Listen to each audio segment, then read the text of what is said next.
Hi hello welcome to Sunday morning. இன்றைக்கி வந்து பார்த்திங்கன்னா காலையிலே நேரத்தில் எழுந்திரிச்சாச்சுங்க. இன்றைக்கி வந்து ஃபங்க்ஷன் போகிற வேலை இருக்குது. ப்ளஸ் வந்து ஹாப்பி ஓணம் டு ஆல்.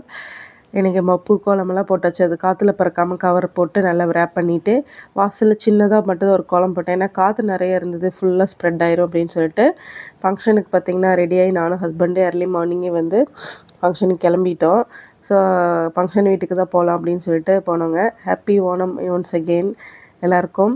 எல்லோரும் இன்றைக்கி ஓணமுக்கு எல்லாமே பிஸியாக இருப்பீங்க. எல்லோரும் பரபரன்னு காலையிலே சமையல் வேலையே நடக்கும். ஸோ நாங்கள் அப்படியே பார்த்திங்கன்னா கீரை தோட்டம் அது எல்லாமே கிராஸ் பண்ணிவிட்டு அழகாக தென்னந்தோப்புங்களெல்லாம் காலையிலே பார்த்துட்டு ஃபங்க்ஷன் வீட்டுக்கு போகலான்னு சொல்லிட்டு அப்படி போயிட்டு இருந்தாங்க.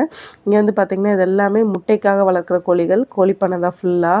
ஸோ இங்கே வந்து பார்த்திங்கன்னா இங்கே எக்கு மட்டும்தான் ஃபுல்லாக போயிட்டுருக்கோம். அதுக்கப்புறம் தோப்பெல்லாம் வந்து அப்படியே கிராஸ் பண்ணி நாங்களும் ஃபங்க்ஷன் வீட்டுக்கு போயாச்சு. இங்கே வந்து பார்த்திங்கன்னா காலையிலே வந்து கணபதி ஹோமம்லாம் எர்லியராக முடிஞ்சுது. அப்போ தான் எழுந்திரிச்சி வந்தாங்க அப்படின்னாங்க. வீடு வந்து ஆல்ரெடி நாங்கள் முன்னாடி போயிருக்கோம். அப்போ வந்து நார்மலாக தான் இருந்தது. வந்து கொஞ்சம் லைட்டாக ஆல்ட்ரு மாதிரி பண்ணியிருக்காங்க. பக்காவாக ஆனால் சூப்பராக பண்ணிட்டாங்க. வீட்டே அடையாளமே தெரியல அப்படின்னு சொல்லிட்டு இருந்தோம். இந்த அக்கா ரொம்ப வந்து சூப்பரான அக்கா. வந்து எல்லா விஷயத்துலையுமே பார்த்திங்கன்னா எனக்கு அம்மா மாதிரி நல்லா வந்து கேரிங்கான பர்சனுங்க அந்த அக்காவும் அந்த அண்ணனும். ஸோ நாங்கள் வந்து பார்த்திங்கன்னா கண்டிப்பாக வரணும் அப்படின்னாங்க. குழந்தையிலே கூட்டிகிட்டு வர சொன்னாங்க. சண்டே அவங்க 2 பேரும் எந்திரிக்கவே மாட்டேன்ட்டாங்க. சரி எதுக்கு காலையில் பாவம் அவங்களையும் சொல்லிவிட்டு நாங்கள் 2 பேரும் மட்டும் தான் ஃபங்க்ஷனுக்கு போனோம். ஸோ ஓமம் வளர்த்துனதெல்லாம் அப்படியே சாமி கும்பிட்டுட்டு வீடெல்லாம் சுற்றி பார்த்தோம். அந்த அக்கா கிச்சனில் போயிட்டு இந்த புதுசாக வாங்கின அடுப்பு எல்லாமே இப்படி காமிச்சிட்டு இருந்தாங்க. ஆட்டோமேட்டிக்காக எரியும் அப்படி இப்படின்னு சொல்லிட்டு காமிச்சிட்டு இருந்தாங்க. ஸோ நாங்களும் கிச்சன் எல்லாமே சுற்றி பார்த்துட்டு இருந்தோம். ஸோ இந்த மாதிரி மனுஷங்க லைஃப்பில் எனக்கு வந்து வரோங்க. ஸோ அதுக்கப்புறம் எங்களை சாப்பிட சொல்லி கட்டாயப்படுத்தினாங்க.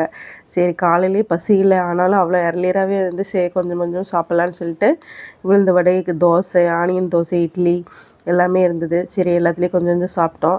பொண்ணுங்க வரல அப்படின்னு சொல்லிட்டு அந்த அக்கா பார்த்திங்கன்னா வீடு ஃபுல்லாக ஷிஃப்ட் பண்ணி ஒரு ரூமில் போட்டிருக்காங்க. ஆனாலும் எனக்காக அந்த ரூமில் இருந்த பாத்திரமெல்லாம் அழகாக எடுத்து தேடி பிடிச்சி குழந்தைகளுக்காக பார்த்திங்கன்னா எல்லா ஐட்டம்ஸ் சேர்ந்து கட்டைப்பையில் போட்டு கொடுத்துட்டாங்க.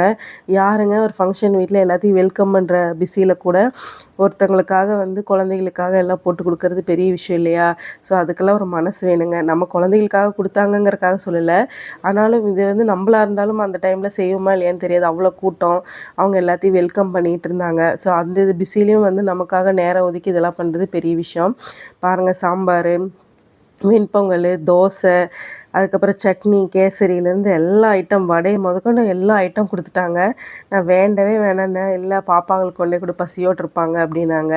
சரி ஓகே அவங்களுக்காக அப்படின்னு சொல்லிட்டு அதுக்கப்புறம் பார்த்திங்கன்னா எங்களுக்கு காலையில் இந்த ஃபங்க்ஷன் போயிட்டு வந்து அடுத்து நாங்கள் ரெடியாக வந்து மதுரை கிளம்புறதுக்காக ஃபுல் மறுபடியும் ரெடியாகணுங்க. சரி அப்படியே ஓணத்துக்கு 2-3 கிளிக்கு எடுத்துக்கலாம் அப்படின்னு சொல்லிட்டு அழகாக எடுத்துட்டேன். சாரீ எப்படி இருக்குன்னு கமெண்ட்ஸில் சொல்லுங்கள். இது வந்து என் ஹஸ்பண்ட் செலெக்ஷன் இந்த சாரீ. ஸோ அவருக்கு வந்து நான் ரொம்ப ஜிகுன்னு கட்டினா பிடிக்காது. இந்த மாதிரி லினன் டைப் கட்டினா தான் பிடிக்கும். ஸோ அதுக்கப்புறம் குட்டுக்கு பார்த்திங்கன்னா இந்த பர்பிள் கலர் ட்ரெஸ் தான் ரொம்ப பிடிச்சதுன்னு எடுத்தா. பர்பிள் கலர் ட்ரெஸ் எவ்வளோ அழகாக இருக்குது இல்லையா அவளுக்கு. ஸோ அது எப்படி இருக்குன்னு கமெண்ட்ஸில் சொல்லுங்கள். நாங்களும் ஊருக்கு எல்லாமே பேக் பண்ணி ரெடி ஆகிடுச்சுங்க. பெரிய பொண்ணுக்கு எக்ஸாமு. ஸோ அவள் வர முடியல. நாங்கள் 3 பேர் தான் அப்படியே கிளம்பிட்டோம். ஆந்தி வேலை பார்த்திங்கன்னா கொஞ்சமாக ஒரு 11 மேலே ஆகிடுச்சு. அப்படியே பசி ஆரம்பிச்சிருச்சு. ஏன்னா காலையில் ஃபங்க்ஷன் வீட்டில் வந்து அளவாக தான் சாப்பிட்டோம். ஏர்லி மார்னிங் ரொம்ப பசி இல்லை அப்படின்னு சொல்லிட்டு. ஸோ அதெல்லாம் முடிச்சுட்டு நாங்கள் ஒரு ஆன்ஸ் பார்த்திங்கன்னா அழகாக ஒட்டன்சத்திரமெல்லாம் தாண்டி ரீச் ஆகிட்டு சரி ஜூஸ் மட்டும் சாப்பிட்லாம் அப்படின்னு சொல்லிட்டு உள்ளே போனோம். அங்கே பார்த்திங்கன்னா வந்துட்டு சரி எதுவுமே பார்த்திங்கன்னா எப்படி சொல்கிறது கொஞ்சம் சுற்றி பார்த்தோம். சரி சுற்றி பார்த்துட்டு இந்த ரூபா வேண்டாம், இன்னொரு ரூபா போய்க்கலாம் அப்படின்னு அண்ணன் சொன்னார் கூட. அண்ணனும் வந்திருந்தாங்க பல்லடத்துல இருந்து. ஸோ அப்போ அவங்களையும் சரின்னு சொல்லிட்டு பிக்கப் பண்ணிவிட்டு இன்னொரு ரூபா போயிட்டு தான் எல்லாமே அப்படி சாப்பிட்டுட்டு இருந்தோம். ஓகே ஃபுட்டெல்லாம் ஓகே எல்லாமே நார்மலாக ஏதோ பசிக்கு தானே சாப்பிட்றோம், ருசிக்கு சாப்பிட முடியாது. இங்கே எப்போவுமே ட்ராவல் டைம் பொறுத்தளவு நம்ம வீட்டில் செய்கிற மாதிரி ஃபுட்டு எங்கேயுமே கிடைக்காது இல்லையா? ஸோ என்ன இருக்கோ அதை வந்து அப்படி சும்மா கொஞ்சம் கொஞ்சம் எல்லோரும் ஷேர் பண்ணி அப்படி சாப்பிட்டுட்டு குட்டு வந்து இந்த மாடு மேலே ஃபோட்டோ எடுக்கணும்னு ஒரே ஓரியான்ட்டு இருந்தா. வேண்டாம் தங்கம் லேட் ஆயிரும் அப்படின்னு சொல்லிட்டு சரின்னு அவங்களும் சரியான வெயில் ஸ்டார்ட் ஆயிடுச்சுங்க. ஸோ இந்த ட்ராவல் நாங்கள் இப்போ தான் ஸ்டார்ட் பண்ணியிருக்கோம். நெக்ஸ்ட் விலாக் மதுரையில் பார்க்கலாம். தேங்க்யூ.